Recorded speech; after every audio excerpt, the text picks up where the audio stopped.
That went down the wrong pipe hole. Oh, excuse me. Oh my god. Good coffee. Swallowed it the wrong way. What's going on, you guys? It's your Huggable Hipster here, and welcome back to today's episode of The Casual Nerd. I hope you all had a wonderful Christmas yesterday, but now it's time to get back to the old song of the 9 and 5 grind and wish that we were just sitting at home with a nice cappuccino and a good book. At least that's what I'm wishing about. I don't know what you guys are doing. So today there won't be a trailer. Next week, actually, on Friday, there's going to be a trailer instead, because there's one article in particular that I really want to dive into and get your guys' thoughts on, and it's what I'm probably going to title this video as. Post-production me and you guys already know what's going to be the title, but yeah, I'm really excited to dive into it. We're going to cover something before we go into our main article, which you guys will know what it is. I mean, you already know what it is. So first up in gaming news, we have Back 4 Blood. As it states here in the header, closed alpha gameplay preview, a taste of what's to come. Back 4 Blood seemed poised to give us a spiritual third entity in the Left 4 Dead series. Now, we saw this game at the Game Awards 2020, and I don't know about you guys, but I thought it was kind of, I'm gonna say boring, but people are gonna hate that I'm gonna use that word, but I'm saying boring because it looked boring to me. It states here in the article that among the many awards and the game reveals at the Game Awards 2020 stood Back 4 Blood, a new zombie co-op shooter from Turtle Rock Studios, the same studio responsible for the popular Left 4 Dead series and the much less popular Evolve. Back 4 Blood promises to bring back the same cooperative zombie slaying that made Left 4 Dead so great, while also introducing new elements like currency and dex system, which allow you to draw cards that buff you and your team. Shortly after the world premiere, gamers were invited to register for a closed alpha that took place between December 17th to December 21st, which gave lucky players the chance to shoot, explore, and break Back 4 Blood and offer feedback to improve the game. It's another shooter game. I mean, we have to look at this realistically, you guys. It's just another zombie shooter game. Whoop-de-doo. I want people to get creative. I want people to really search themselves and really explore what can make an amazing game. I want people to really look at the festering wound that is society and say, I can make a game out of this. I can make a game out of this. There's so much potential, and yet we get another zombie shooting game. Well done. That's not to take credit away from the team, okay? I'm just stating my opinion and how I feel about all of this. You guys gotta understand, when I state stuff like, I don't know, an opinion, it's an opinion. I know not everybody is going to agree with me, and not everybody has to. But another zombie game? Really? Listen, I know Resident Evil kind of made its mark on the world, and it made what zombie games are today, but I feel like A, there aren't enough vampire games, B, there aren't enough werewolf games. I really don't see that many werewolf games at all whatsoever. There aren't enough psychological horror games that delve really into the psyche besides a few, like a really strong few, like Hellblade, Senua's Sacrifice. Perfect example. I don't see too many games of that magnitude in society nowadays. Main reason why? I'll tell you. It makes people feel uncomfortable. People don't like feeling uncomfortable. They just want to shoot stuff and get done with it. So next up, we have the star of the show. We have the ringer.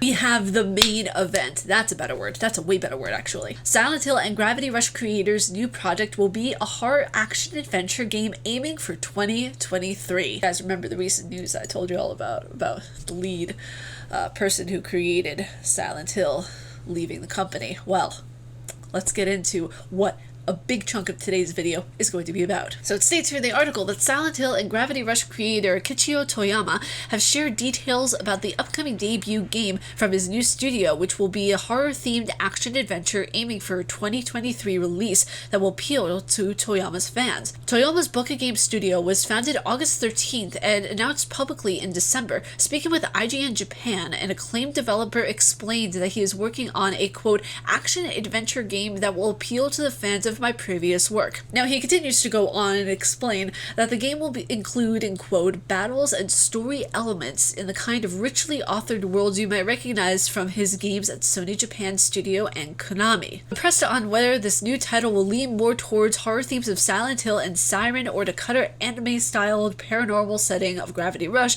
he explained, unquote, if anything, this will be more of a horror-oriented game, but will focus on making this broader entertainment experience rather than a hardcore horror game. While Toyama has been a first-party Sony developer for the past 20 years or so, he said that in his new game it will be a multi-platform release. Quote, it states, we are developing with PC and the lead platform, but we hope to release the game on as many console platforms as possible, he said. This is factual. This is tangible evidence. This is something that we can wrap our minds around. It's not a baseless, evidenceless just rumor that we have to humor within our heads to wonder, is this real? Is it not? If it's factual, is it not? This is something that's factual. He was interviewed about this. He was explaining the process of everything that's going on. For all intents and purposes, like I've stated before, actually, during when I was reviewing Death Stranding, this is the new version of Silent Hill. We had Silent Hill. It was a great journey back in the day for everybody who got to play it back then, who got to experience it while it was coming out, while it was being released. It's an amazing thing, but that's gone. That's a closed chapter in a book that's not going to be revisited again. While the nostalgia hits me hard just as much as you, the fans of the game, I must warn you, do not dwell on dreams and rumors of the past that may seem comfortable in the moment. Just realize that, be honest with yourself and understand that while rumors and dreams are very comfortable, it's not realistic. This is realistic. This is tangible. This is something that we can wrap our minds around and be like, oh, okay, this is actually a thing that's going to possibly happen. So I'm very excited about this, and I want to know what you guys think. Do you guys think that this is going to be kind of a new breed of horror that's going to be reinvented and reimagined within the society? Do you guys think there's going to be more complexities to it? Let me know down your thoughts down in the comments below. I really want to know. I'm very interested. So next up, the gaming news. Well, I can tell you this much, it's finger-licking good. 4K, 240 frames per second KFC console is real, and it will keep your chicken warm. I'm trying not to laugh right now. It's not working. I'm actually legitimately trying not to laugh because this is really hilarious to me that this is actually a thing. First, Colonel Daddy Sanders in that one game. You all know which one I'm talking about. But now this. It states here that move over PlayStation 5 and Xbox Series X, Kentucky Fried Chicken has announced its KFC console, a VR-ready Intel-powered PC capable of 4K ray tracing gameplay and up to 240 frames per second, and a chicken chamber that will keep your chicken warm as you game. No, we aren't kidding. This KFC console was technically first unveiled a day after the PlayStation 5 reveal event, and although many thought it was just a fun marketing joke by KFC, the KFC console is very real. I'm tempted to see if there are any reviews on it already. Did somebody get it in PR?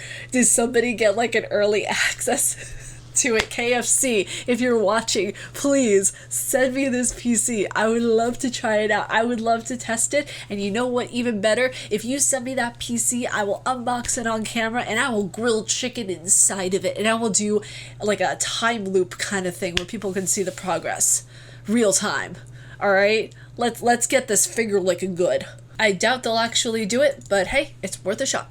So lastly, in gaming news, more important style news, actually, that I used to do a while ago, and I kind of didn't do it before because I didn't want to get people triggered, but it's my favorite pastime, so you know what, let's trigger some people. It says here in the header, as you guys can see, stop DMCA trends on Twitter as copyright strikes may send Twitch streamers to jail.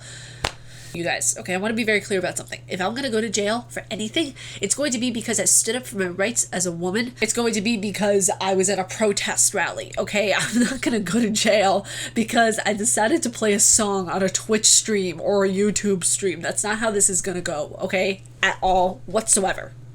No. Strike it. This has me infuriated beyond belief. It has me frustrated. It has me upset to the point of where I don't know what Twitch is going to do that can literally climb itself out of the hole it has dug. But let's go into the article. It states here that the CASE Act, the Trademark Modernization Act, and a felony streaming proposal were all included in the omnibus spending bill, which has put creators on a frenzy. According to the protocol, the felony streamer proposal is a measure that is pushed by Republican Senator Tom Tillis. By Torrent Freak, this is not the first time that the Republican senator wanted to make streaming piracy a felony. If the bill passes, any copyrighted material that is used unauthorized in a content creator's stream will be immediately considered as a felony offense. This means that the content creators may face jail time. This bill can carry on in different social media platforms like Instagram stories, TikTok videos, and clips from Twitch. Which, okay, I have to pause it right there for a second, because do they not realize that Instagram, that platform, when you have Instagram stories, for example, you have the choice to put music inside Instagram stories. Now, if you're in a car or something like that and you want to record yourself jamming out to like Fake Love from BTS with your friends, I don't see why that's an issue. They have the song already in their library on Instagram. Currently, the unauthorized use of copyrighted material is categorized as a public performance and not considered as illegal distribution. Catherine Trendacosta, Electronic Frontier Foundation's Associate Director of Policy and Activism, stated that the felony streaming bill would be a chill on expression. Trendacosta added that they already see that it is difficult enough in a civil copyright for people to feel comfortable asserting their rights. A felony charge would affect expression and innovation. It most certainly would. It absolutely would. And the thing is where, this is the point of where, like, you're probably asking, Ariel, why are you thinking you're going to be triggering people? What's wrong? This is all spot on. Well, the thing is that there's a lot of copyright measures that should be taken, and I'm not saying in any way, shape, or form this is right, but they need to do something about people taking not their own material and posting it as their own. That's what I think should be taken into account. You know, if let's say, for example, you're doing a stream and music from the game pops on and you go to jail for that, that's pointless. Like, you're not accomplishing anything. Like, there are actual criminals, like people who deserve to go to prison. You know, imagine if you walk up into your cell block and you're just there with your bunkie and you're just sitting there and you're asking, so what are you in for? And the guy looks over you and he's just like, I killed a guy. What about you? I streamed WAP while I was gaming. Good old-fashioned WAP. I said certified freak.